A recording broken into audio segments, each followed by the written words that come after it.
প্রথমে বাবরি মসজিদ তৈরির ঘোষণা, পরে নতুন দল তৈরির ঘোষণা। বছরভর একের পর এক চমক দিয়েছেন হুমায়ুন কবির। আজ অর্থাৎ সোমবার সেই নতুন দল ঘোষণার মঞ্চ চমক দিলেন ভরতপুরের বিধায়ক। এদিন মঞ্চ থেকে জনতা উন্নয়ন পার্টি নামে নতুন দল ঘোষণা করেছেন হুমায়ুন।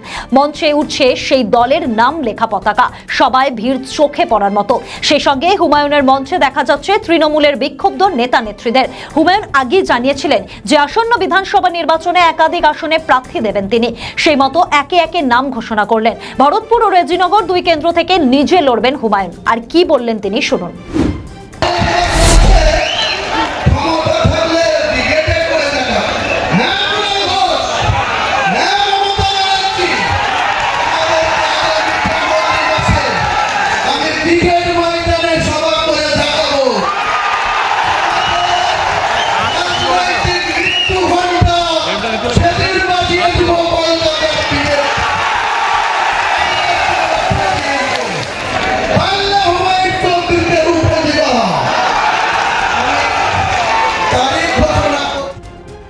আমাদের ভিডিও ভালো লাগলে লাইক ও শেয়ার করুন, কমেন্ট সেকশনে আপনাদের মতামত জানান।